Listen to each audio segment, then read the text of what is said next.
The idea of the owner was, why wouldn't we plant plants that are beautiful at the same time and useful at the same time? So they're beautiful when they flowers, and then they are useful to pick fruits.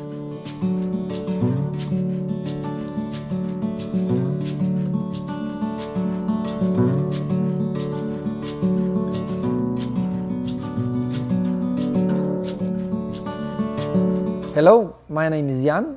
I'm here at the Garden and in Garden Village. This is one really beautiful place with tree houses and then with glamping tents, and all around here we grow vegetable and fruits. So fruits around tents and vegetables here in this greenhouse and also in some other places of the resort. Our specialty is that people can also take some fruits here, so they can use it, eat it, and this vegetable then they can eat it in the restaurant that we have it.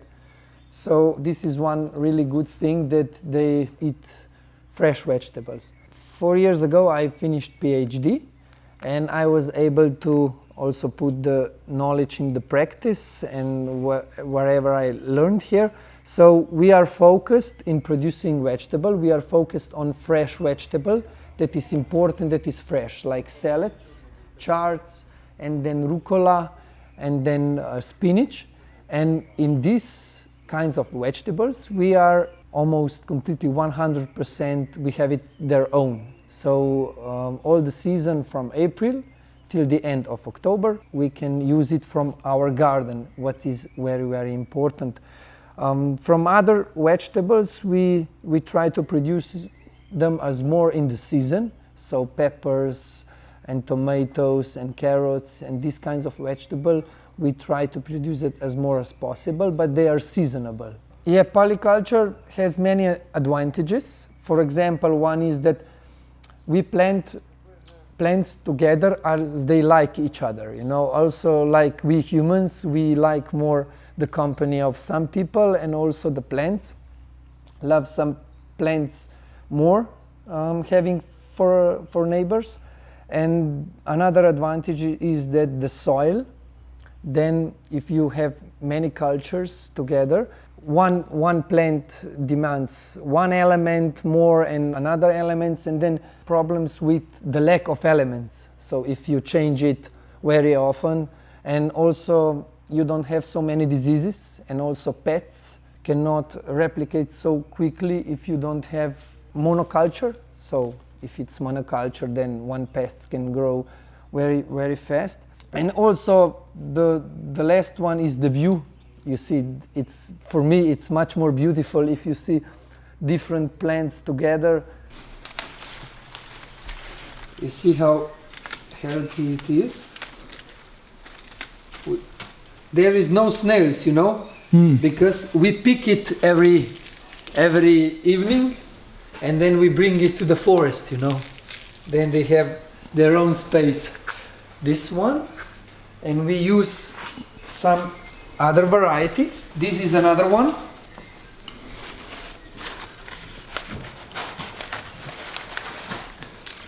And this is another one, you see. This is more like the head, you know. It's like the head. This is like a rosette. This is for one dinner.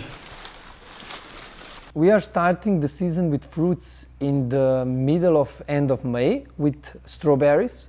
Strawberries are really popular fruits, especially for children. Then we have cherries. Cherries, we have it in June. And then Juneberry. And look how many of them they are. Look. There will be literally a lot of them. Wow. This year. This is one good variety that is very healthy. You see the leaves. If the leaves are healthy, then also the fruits are healthy. And this is one variety that the cherries are good before they are fully red. So when they are yellow and orange, they don't become fully red. So we have several varieties. And this is aronia. Look how full it is.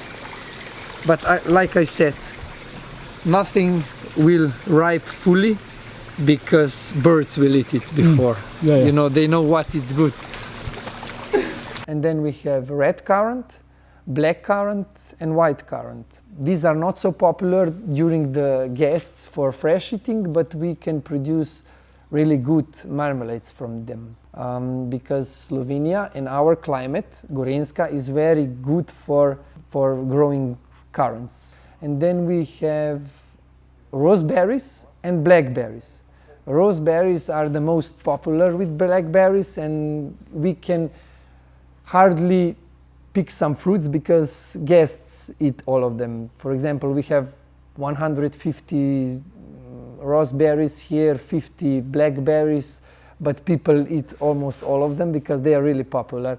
And then we have apples. We have apples that are resistant to apple scab because they are organically grown. We don't treat it with anything. We don't treat anything with anything here. So no vegetable, no fruits. This is Juneberry. This is one apple called ballerina. You know, that they grow like ballerina, very not white, just in the height. And it's also resistant to apple scab, so it's also very nice. One of very important thing is also that some people come here which have big gardens, and then we also talk about the plants, about the gardening, about the growing plants, about the advices how to grow them organically. And you see in the Slovenia almost every house has his own garden, and we are famous. I can show you, this one is very interesting. This is Japanese rose, Rosa rugosa. This is the most popular rose for bees. You will find in the morning, in the morning you will find 6-7 bees inside because it smells so nice. You can smell it, it's amazing. We can bring the fresh vegetable into the restaurant, and then they also taste this difference. We pick some radishes, some carrots, and put them children, and they can eat it fresh from the soil, you know, because some children don't have this possibility to pick it at home, because here in Slovenia we have this luck. I think that everyone should grow his own vegetable. On one hand, that this would be very relaxing for him, so because now the jobs are quite stressful. This is one hand, and on the other hand, much people would appreciate food much more. I think that the attitude to the food now, it's not on enough high level, you know, and if more and more people would start growing vegetable and fruits at home, they would appreciate more the food that they get it from the market, because this attitude now it's a little bit too low, you know. And when I started to grow it, I'm growing vegetable and fruits for 20 years now, I started to appreciate it much more than before. This is 100 years, so-called 100 years old onion. Then you cut leaves all the time, every year, and it grows more and more and more. And if you also leave these seeds, then you can replicate it somewhere else.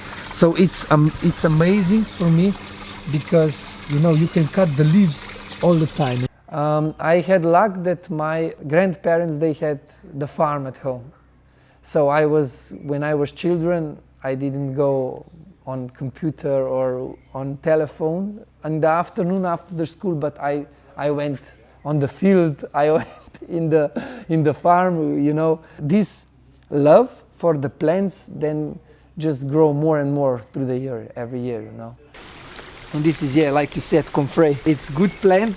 You can use the leaves, put it in the water, and then you can have a lot of potassium in the water, and you water the plant, peppers, tomatoes, pumpkins, that they need a lot of potassium.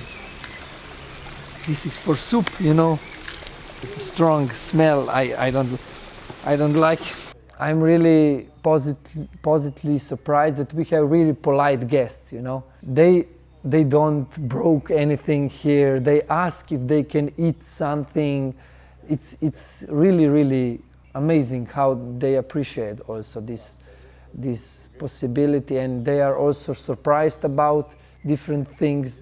For example, people from Arabia, they are surprised about growing apples. They don't know how the apples grow, or some vegetables. So when they say this to you, then you appreciate more what we have, you know, because we also have our own gardens, we also have flowers on the field.